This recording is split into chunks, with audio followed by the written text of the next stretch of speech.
Hi there, it's Claire here. This is Game On Expo, and I'm with the wonderful Briana White. Hi, Brianna. Hello. Yay, Brianna. I got one question for you, first of all, before we start. Are you excited about Game On Expo this March in Phoenix?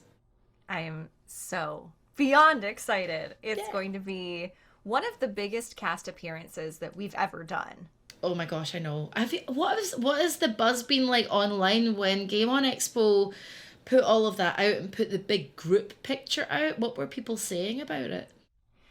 Well, we've done at this point a lot of press together, a lot of us voice actors. So, me, Britt, Susie, John, Max, we've done a lot of appearances together, but it's a lot rarer to get Cody in on our appearances just because his schedule's so busy. And I've actually never met Tyler, who voices Sephiroth. So to be able for all of us to kind of be in the same room is going to be really special because it's never happened before. That's So very everyone's excited about that. Tyler's lovely. I've interviewed him two or three times in the last however many years, and he's just wonderful. So I'm really excited to see you all as a group. Oh, so exciting! So we're gonna the angle of this. Basically, the whole subject of this is what it takes more than just the voice to be a voice actor. It's something that I come across in panels, as you do, obviously. If somebody always asks, how do I become a voice actor? It's not a bad question, but there's so much more to just using your voice and doing funny voices. It's not that, it's acting, number one. So I wanted to put that to you. It's more than just the voice, but what does that mean to you to be a voice actor? It's interesting because I started as a theater actor. I did theater through school, musicals in elementary, then straight plays in high school and college. And I actually went to NYU for my theater degree. And I took a voiceover class, although it was focused on more of the commercial side. And so there was no voices at all. I wasn't putting on a voice to tell you about Clorox bleach wipes. I wasn't doing an impression of Lois Griffin to tell you about the new Tide Pods, right? So I came from this voice acting background of learning that voice acting is just acting and how well can you portray an emotion using the words that they've given you. And so when I got my first agent, I told them, I trained in everything. I can do everything. I just want to work and make a living doing what I love. I'm not picky. I have no ego here. Like, I just want to work. And they asked about voice acting. And I said, yeah, I would love to try voice acting. And she goes, well, what silly voices can you do? Well, well, I don't do impressions. And so she was like, okay, well, everybody wants to be a voice actor. And that was kind of the end of it. I was kind of dismissed for not being able to do voices or impressions until the audition for Aerith came across my desk. And I do put on a little bit of an affect for her. She has a breathiness to her that's different from my natural speaking voice. But the core of it isn't, I didn't book it because of the voice, right? So I do think that there is a lot of misconception around what voice acting is. And it's definitely how to convey an emotion, whether it's your own or whether it's like strictly your character's emotion through your instrument, which is your body, and being able to do that using exactly what's on the page and sometimes using a little bit of your imagination of what's not on the page. It's interesting. I meet a lot of people, specifically at conventions. One person who said to me, I'm really good at doing funny voices. I want to be a voice actor. And I said to this person, maybe you should also take acting lessons. I think that might be a good place to start in terms of character building and understanding the cadence of what it is to be an actor and understand scripts and, beats and things like that. But I think there's the impression that a lot of people think the barrier to entry is lower, maybe for voice acting. Maybe I'm wrong in thinking that, but what do you think to that? That maybe the average person, anybody thinks they can just be a voice actor without that acting background. Do you think that that's it? It's interesting. I do think that because we have, quote, Hollywood, where the TV and film actors have become global celebrity sensations and personal brands. You know, you have like Jennifer Aniston and Gwyneth Paltrow, Tom Hanks. You know,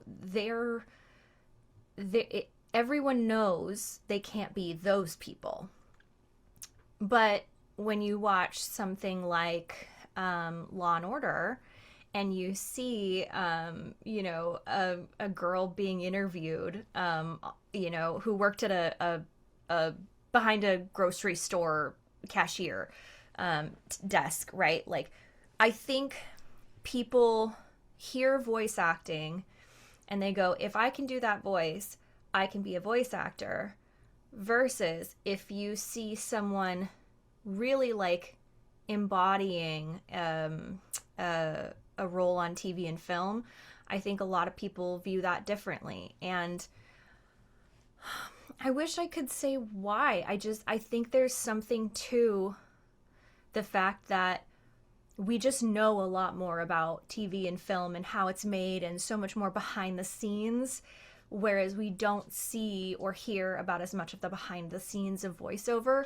We watch our favorite Disney movies and we watch Looney Tunes growing up, and that's really all we know of voice acting. And so I think that's where that misconception comes from, that if you can do the voice, you can voice act. Well, no, it's a whole career. 100%.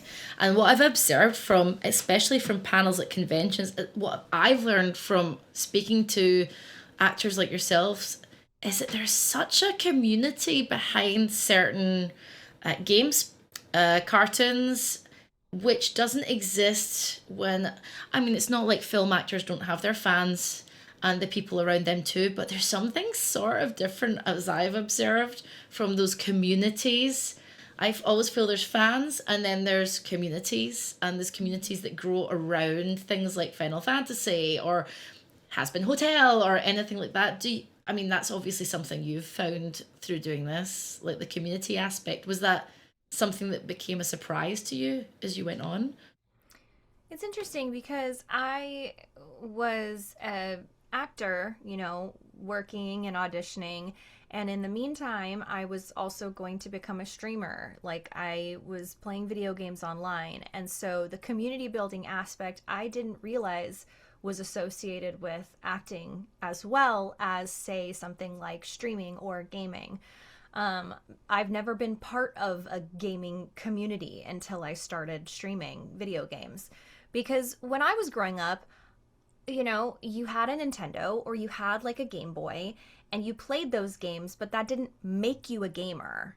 And you made friends based on, if you were Pokemon Red or Pokemon Blue, but it wasn't like an identity thing, at least not for me.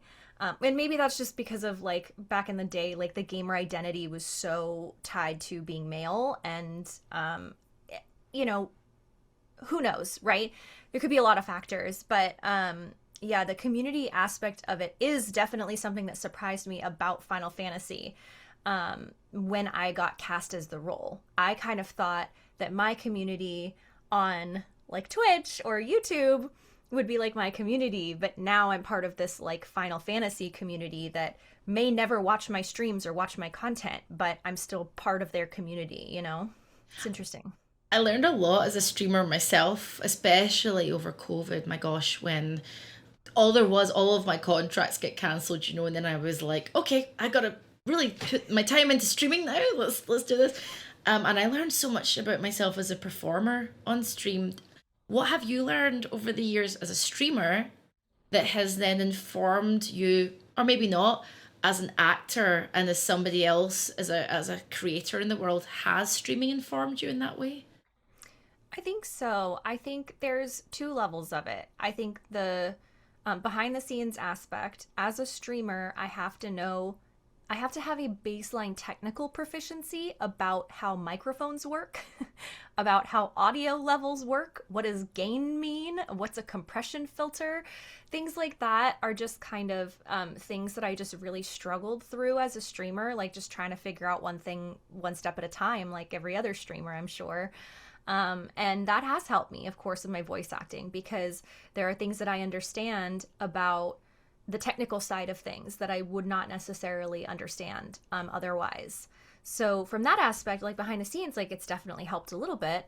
It's not like I couldn't do it if I didn't know those things, but it just helps a little bit, you know, a little leg up. And then the other side of it is, like you've said, like the viewer facing side, or the fan facing side, the community facing side. Now I definitely have more experience with what's the difference between a community member and a fan, or the difference between, I guess, a nice person on the internet versus a not nice person on the internet. You know, when you're acting, there's a level of critique that people feel entitled to because it's art that you're expressing, rather than just like being a streamer and putting your, like, just playing video games with your friends, you know? And so I was able to build up a really thick skin. And so when people come at me for whatever, it's a lot easier for me to deal with because it's not my first rodeo. It's interesting you say that. I always think that when you're making art, and whoever you are, actor, comedian, musician, when you put that art out into the world, it feels like it no longer becomes yours. Does that make sense? I guess in a way, when I make music, it's interesting how people interpret that versus how it filtered through my brain. Do you feel that that's maybe it, that people take ownership of what you have? And it feels weird. Do you feel weird in that way? Because I sometimes feel weird when people are reviewing things or giving me comment on something, and I'm like, that's not what I meant, but okay. Do you feel the same? Yes. And luckily, I got an art degree. And so one of the things that was taught to me at NYU is that exact concept, that once you create art, you release it into the world, and then other people, if you're lucky, choose to adopt it. And then it exists in their brain as something separate from what you created. And that is a really interesting thing when it comes to your own personality and who you are as a person. So acting is sort of unique in that way because I don't paint. And so maybe this is reductive, but I imagine that when you paint a painting and someone looks at your painting and says, oh, that's different than the artist originally intended, but this is what I like about it, I feel like that's a different thing than someone saying, oh, I really felt like she was dismissive in that moment rather than disgusted. And I'm like, no, but I was feeling it. I felt that inside my heart, you know? I feel like it is very personal, but it's definitely true.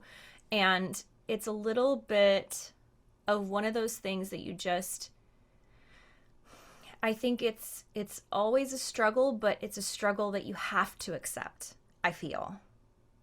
You know, I think maybe I'm just speaking for myself, but I'm glad that other people interpret things the way that they want to. You know, I really don't know if I would have won the Golden Joystick Award for, you know, Best Supporting Performance if it wasn't Aerith I was performing as, because people love Aerith so much. I think they tied her in and her love for the character over the past 20, 30 years with my performance.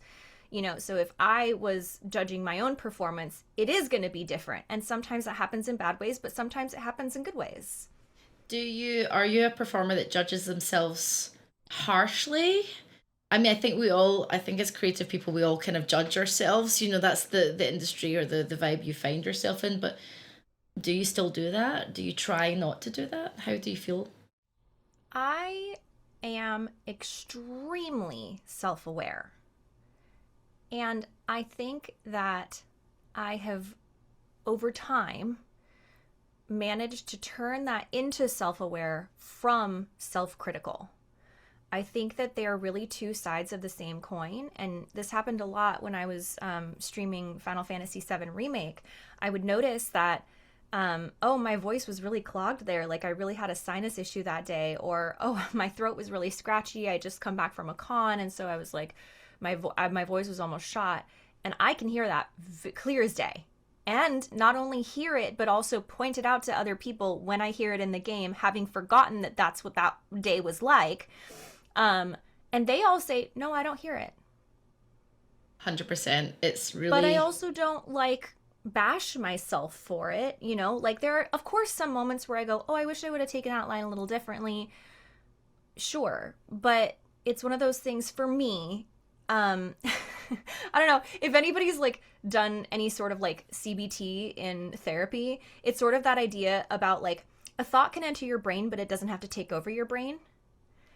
The thought enters my brain. Oh, that wasn't the best line performance I could have given. And then it leaves. And then it just poof. I'm like, could have done better. But it doesn't like, you know, like I'm aware of it, but I try not to be critical of it. Then that's the hardest thing. I think, yes. Especially if you're doing something creative. You know, like, oh gosh, I hear it in music. I hear it when I'm watching back my old interviews, and I'm like, ugh, like, it's really hard. Watching back old work is a lot more different than watching back recent work. I will say that because, yeah, I mean, we all like to think that we've grown over the years. Oh my God. And also like age changes you, or yes. physically, also mentally. Yes. I don't know, like looking back at old work for me is like looking back at an old, sometimes slightly embarrassing photo of myself. Do you feel like that as well? Where it feels like, I don't know, it's kind of removed. I'm like, who was I? That's strange. It doesn't feel like me. Do you feel the same way when you look back at work? I totally know what you're talking about because it's that same concept of once art leaves us, it becomes part of someone else's brain once it's being perceived. You know, it's very quantum physics in that way, right? So when you're perceiving your old self, when you are not your old self anymore, you're perceiving that in a completely different way from a different point of view. So it's like, yeah, it's not you, it's someone else. God, it's so strange though. It's really weird. It's really weird. But the idea of like perceiving your own art is really, really complicated. It is complicated. And especially if you're really recording your art, you know, over the years, like you are, and I have, you're seeing that change and review. Photos are static, but when you're hearing a voice or hearing music, I'm like, oh, and your brain goes back into that moment and you think, oh yeah, that's where I was right then. I'm so not there right now, thankfully. In many cases I'm like, thank you. Like, I know exactly what you're talking about. Sometimes I'll go back and I'll nostalgically click on an old YouTube video and I just cannot believe how dead behind the eyes I am, looking straight into the camera, you know, because I recorded playthroughs long before I started live streaming. So I was essentially playing games to the camera, or i.e. to no one, before I was actually streaming and interacting with people and chatting with live. So those old videos, I'm just like, hey guys, welcome to the channel. You know, like literally like so dead behind the eyes, so awkward, cringy, but that it wasn't a big deal. Like it's part of the learning. It's in the past. That's part of growth. Oh, the streaming. If I didn't look back and say I would not do that the same way now, then there'd be a problem, right? So yeah, it is a good thing. The streaming especially. Oh my God, I was watching some of my old Scream streams where I was playing horror stuff, and I've been streaming for like 8 years. So I went right back to year one and I was like, whoa, because I had come from a TV hosting sort of background, which is a different discipline to live to whatever. So on stream I'm going like, I'm being like very like a host, yes, and then trying 100%. to play, you know, so it's trying to break that down and then be like this, you know, yes, which is now easier. But I'm looking yes. back and I'm like, oh God, Claire, shut up. Oh my God. Like, it is embarrassing to look back, but that's also how it should be. It's 100%. Weird paradoxes. 100%. So if you, okay, imagine now that we are, let's say 5 years in the future, okay? If you were to look back at what you were doing right now, how would you feel about it? Good? Bad?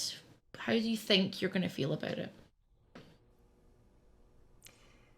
That's such an interesting question. So in 5 years, how am I going to feel about right this time in my life right now? Yeah, I guess I asked that because I'm always thinking about not just improvement in work, self improvement where you are spiritually in your life, whatever that means for you.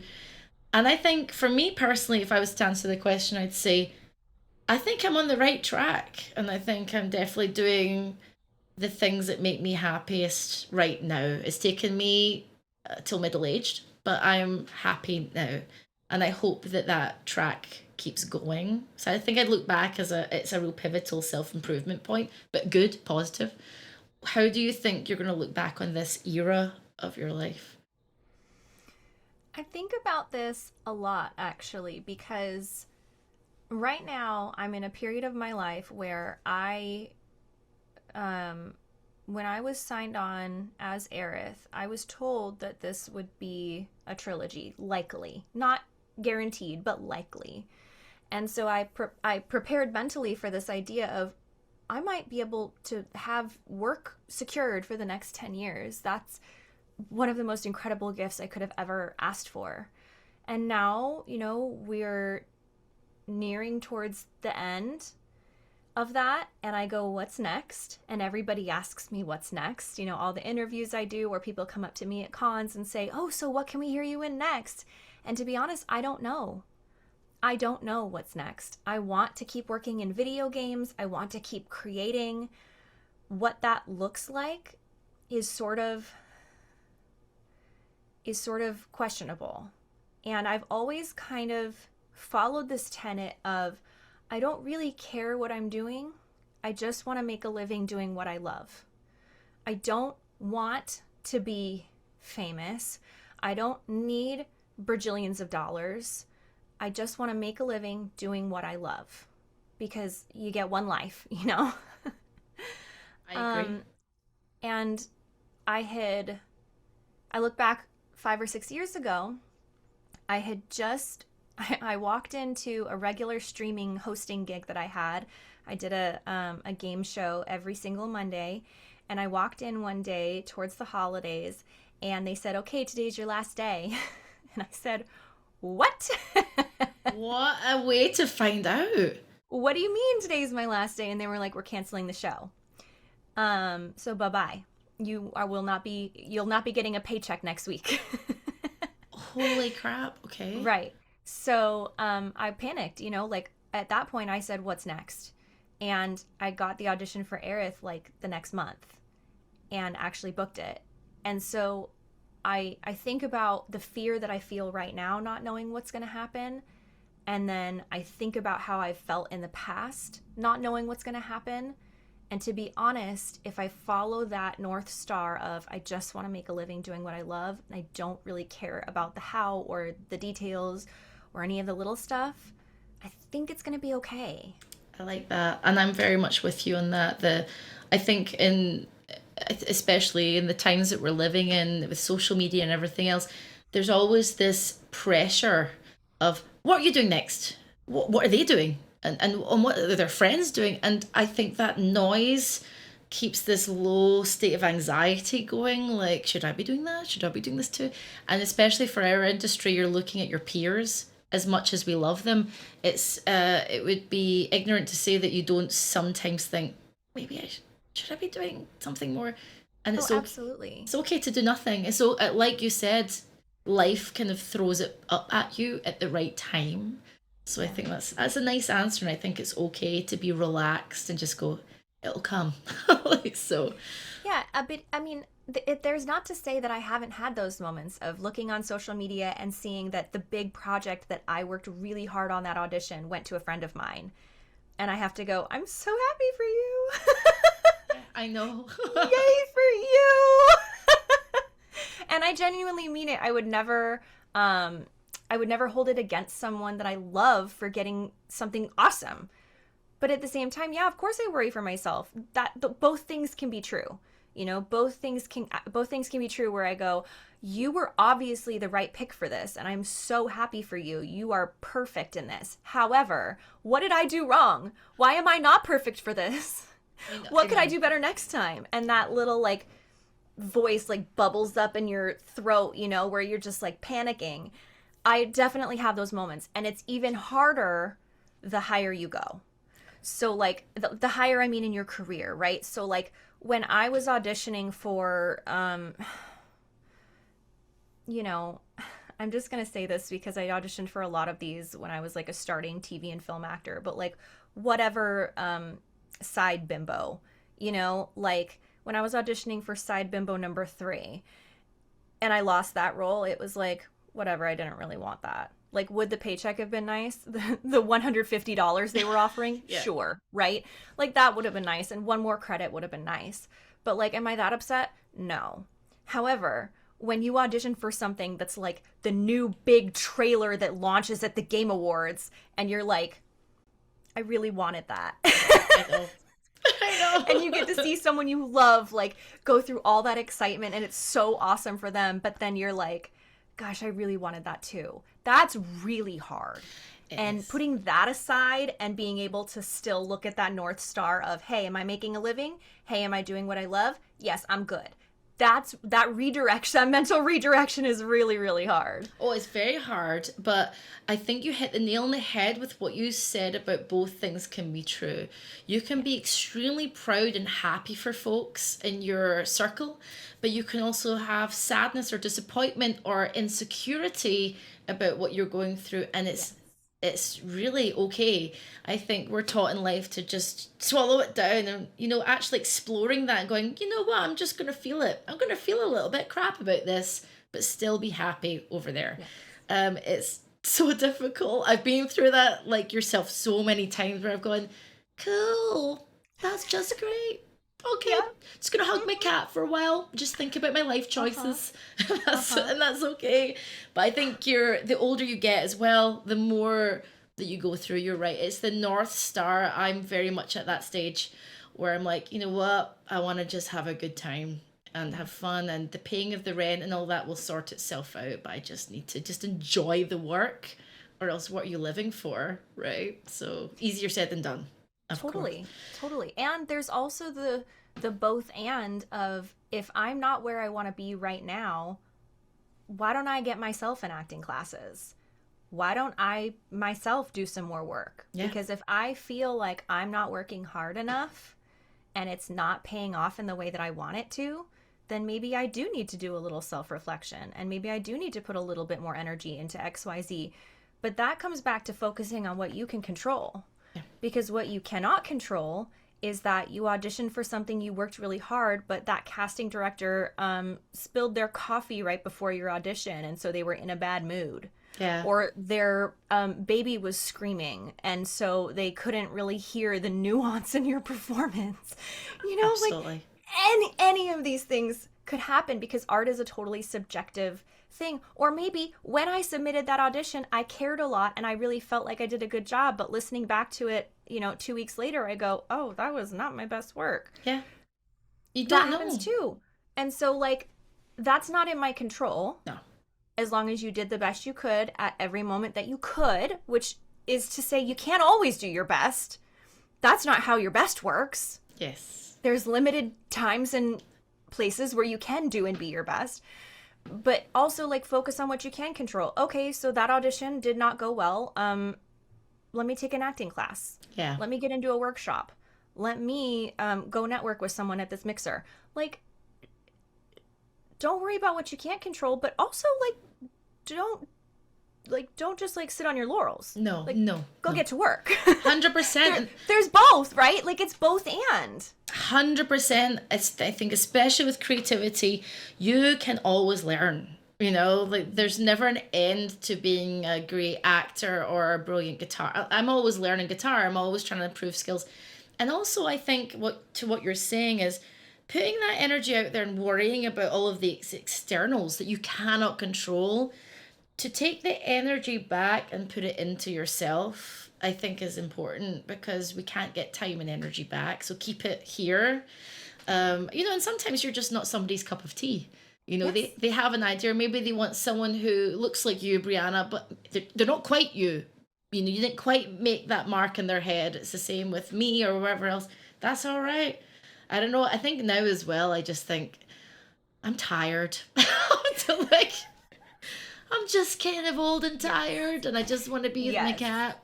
So, like, I can't be bothered worrying Feel that. anymore. So, also tired. I'm like, Uh-huh. it's fine. I feel that too. I Yeah. feel that too. And So, that's the thing about energy is it ebbs and flows. You know, there are times when the new year rolls around and you're like, yeah, I'm doing a vision board. I'm setting my goals. And there are times where the new year rolls around and you're like, nobody talked to me for 5 months. yeah, 100%. I wish I could You do know? it. Nobody talk to me or look at me. I am carrying some winter weight and I'm very tired. Like, please Yes. don't look. I don't want to be Exactly. perceived. No perception, please. Yes, I totally. exactly. I just need to hide in a hole and be a hermit and not exist for I the know. next 5 months and then I'll be good to go, you know? Like that's natural too. That's all part of it. And we all have things we go through, like a loved one gets sick or our car breaks down and we don't have the money to fix it. Like these things in life happen too. And it's like it all of that contributes to who you are as a person, which contributes to your creative journey and your growth journey. You know, it's not linear. 100%. And I think, when I started off this conversation, talking about, what makes voice actors more than the voice is all of these things that you were talking about. You're not just talking about the skill of an actor, you're talking about the mindset of a person. Like some people can be great actors and great voice actors, but there's a mindset to that as well because you have to have that stamina, a spiritual strength, a mental strength. Everything has to be quite steely and strong. Not all the time. We ebb and flow, but I think that's a very big important step to acting, to creativity, strength. Like Totally. And 100%. stamina. You know, the only people who don't make it in this industry are the ones who give up. And that's true for if you don't make it in 5 months or 5 years or 20 years. Yeah. Sometimes it takes that long, and also Sometimes it does. what is making it, it's also like, is making it becoming freaking Angelina Jolie or is making it paying your rent, like, and so there are the levels to that. But no, you're right, it's who falls away and who keeps going. I have friends who hit the mark in their 40s and 50s after years of acting and they're happy, like as long as you're doing what you're doing. Yeah. So Yeah. I mean, one of those things that I find a little bit um, odd is when it comes to actors, they care so much about like who you are and who you seem to be. And so when I was young, I was very precocious. Like that was a word that was used around me a lot. And so that works really well for child actors. But once you become a precocious 20-year-old, they're like, why do you look like a young person who should be at the club, but you're like acting like a librarian? It doesn't match with like the tropes, or like there's just not a part written for that type. And so when I'm 50, 60 years old acting like a librarian, do you know how many librarian roles I'm going to book? You know?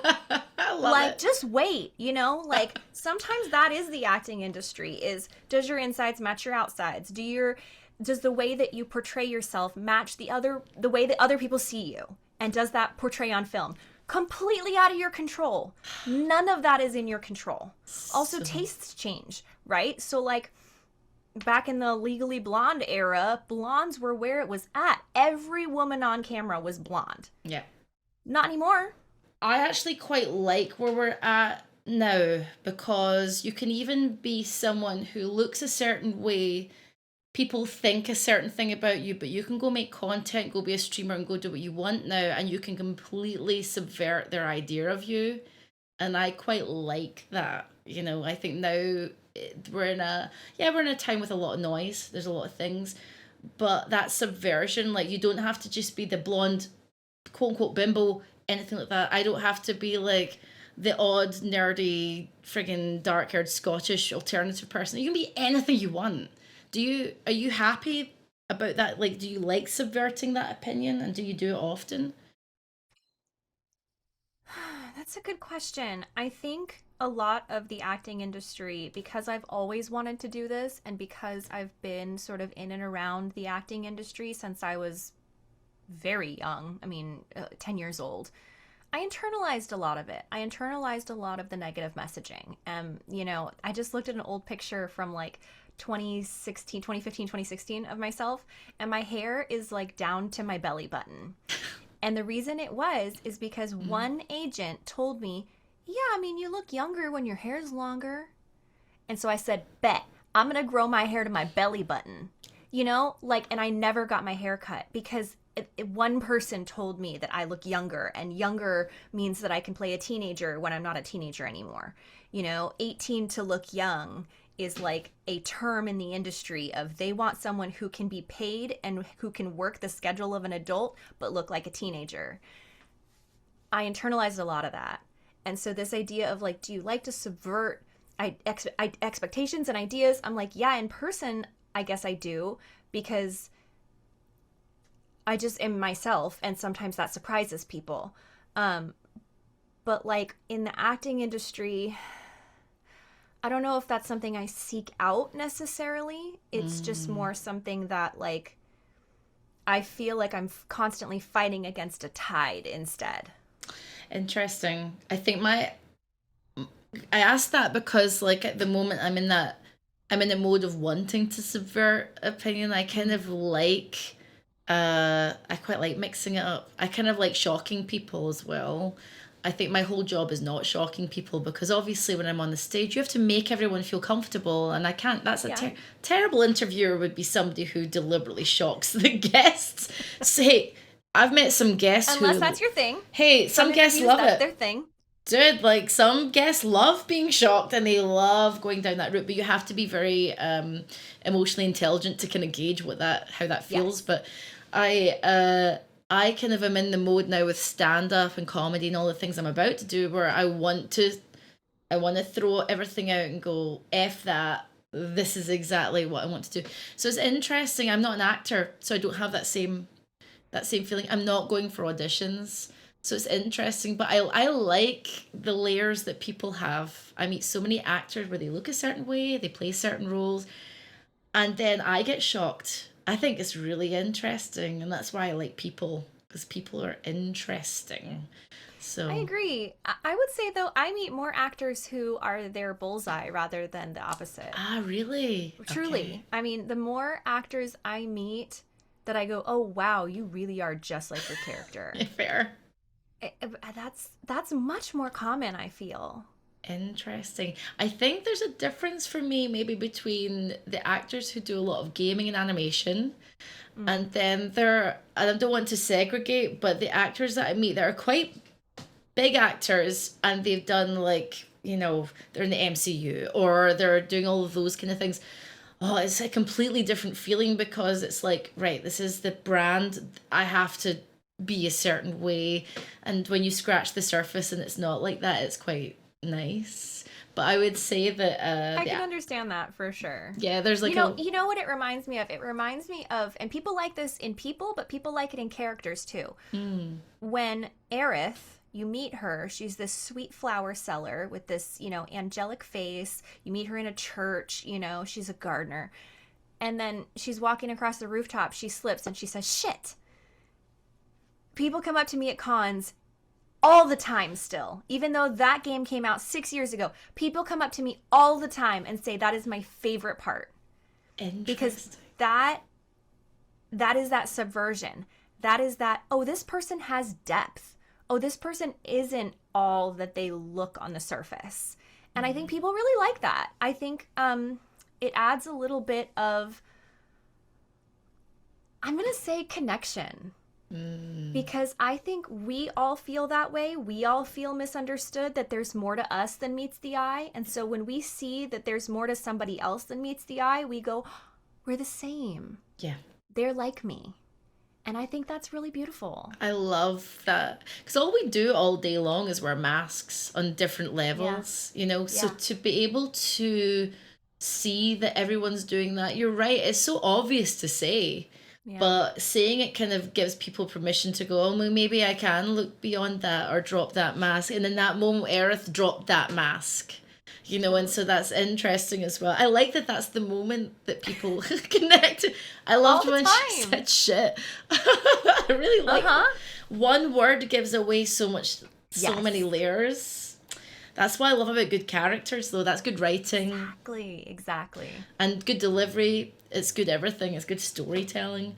But, I mean, Brianna, we're going to talk at Game On Expo, and I could talk all day long. Of course, Mr. John Bentley, as we said, is very talkative, so we're going to have to keep him under control. That about him. We love you, John, but we are going to have to keep you under control. I like being like panel mum, so I'm always like, I can be bad cop, you guys can do what you like, but I like being panel mum, like, it's time to stop, you next. Good. John needs that. I'm just bossy. I like being bossy. I'm going to ask you where people can find you. Of course, we'll have all the links in the description for where to find you, but tell us. Clicking on. Yes. So, are you still streaming? You're still streaming, right? You're still doing all the stuff? So it's been a while, but I did a charity stream in November called Reconnect Us that raised $65,000 for various charities for immigrant justice, which was a huge success. So that was kind of like the big focus of what I've been working on in like the last half of last year, and then still finishing up shipping some items right now as we speak. So streaming has kind of taken a little bit of a backseat, but I'm still posting content all day, every day. You know, whether it's like clips from an interview like this, or videos that I take at conventions of all of our shenanigans. You know, lots of different stuff. So you can find me on Twitter, Instagram, Blue Sky, TikTok, all this stuff, Facebook, YouTube, Twitch, whatever suits your social media content heart's desire. You can find me there at It's Briana White or at The Strange Rebel. And The Strange Rebel is my gamer tag, so that's where you'll find like my Crisis Core playthrough clips, or my Remake playthrough is at The Strange Rebel. But if you want to see like my con stuff and my appearances at the Game Awards and my interview clips, that's going to be at It's Briana White. So I kind of have those two separated based on what your taste is. Perfect. And we'll have all the links, so you guys will be able all to click 500 of them wherever they're here. Well, they'll be somewhere on the video. I'm easy to find. And if you're a Final Fantasy fan and I haven't popped up on your feed at some point, I'll be very surprised. It's gonna be awesome. It's gonna be really great. Brianna, we cannot wait to see you in Phoenix. It's going to be so fun. I'm really excited. Thank you so much for joining us, and we'll see you very soon. Take care. Bye. See you there.